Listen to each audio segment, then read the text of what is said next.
Nearly 100,000 gallons leaked from a pit used to store fracking waste outside Wheeling, West Virginia. And the bulk of it flowed downhill into a nearby creek.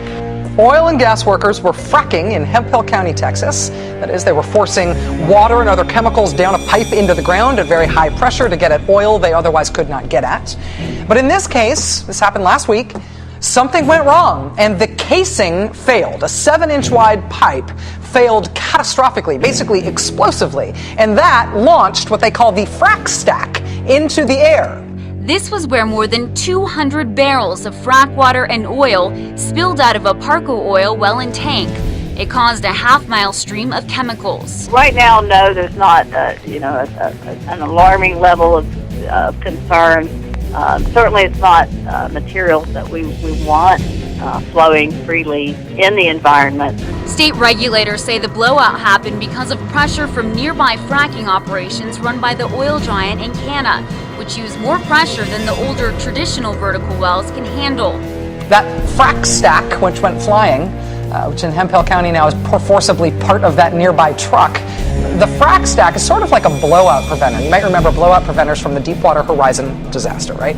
For onshore drilling like this, the frac stack is supposed to function sort of like that, to keep the wellhead under control if something goes wrong. Well, this is the hole where the wellhead used to be after this kerfuffle in Hemphill County.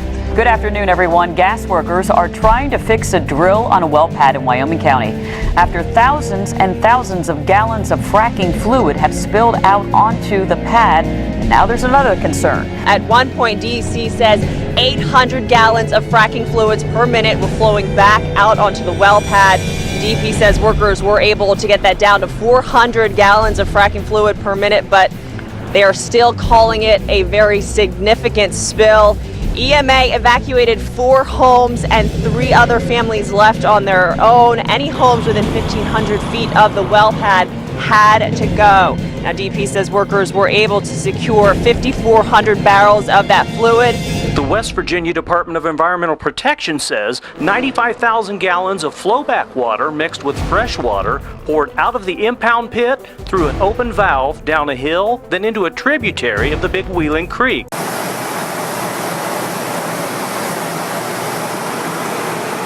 The drilling company Noble Energy says, "We do not believe that any creek, stream, or surrounding landowners have been significantly impacted." So this gentleman, Rex Tillerson, right there, Chairman and CEO of ExxonMobil Corporation, is leading the fight against fracking when it's in his backyard. See, just one day after the State of the Union, officials in the fracking capital of North Dakota announced the state's biggest spill since the beginning of the natural gas boom. 3 million gallons of brine.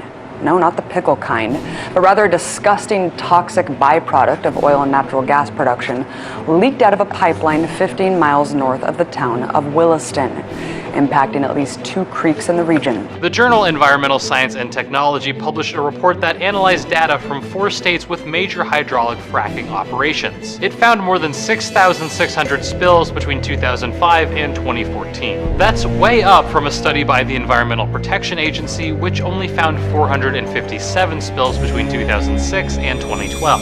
Initially, the agency had concluded in a draft report that released last year that fracking had no widespread systemic impact on drinking water.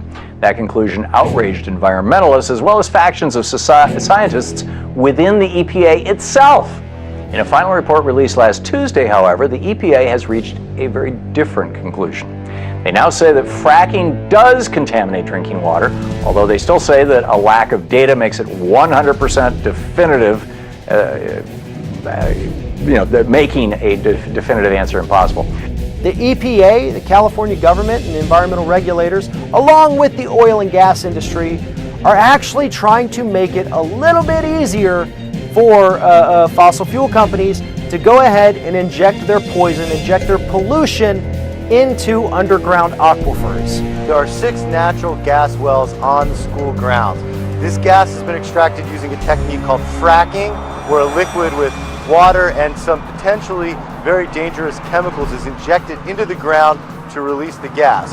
But we've obtained some documents that show us that last summer, a month and a half before the first girl became symptomatic that they were cited for 2 of these wells spilling this liquid onto the ground, killing trees and vegetation around the area of these wellheads. This is right in the area where Bob Bocox and his team were trying to get soil samples, and it's where students every day play, do sports, practice their sports right there on school grounds. The report says the brine tank is leaking brine from openings. Brine is in the gravel around the well. The grass is not burned, but the trees next to the site are dead. That's what the report says.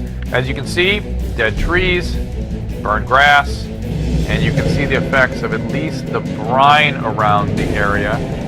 Now, usually you would think, yes, isn't this a violation of the Clean Water Act? And it absolutely is, until you start looking at the exemptions that our government has put into the Clean Water Act.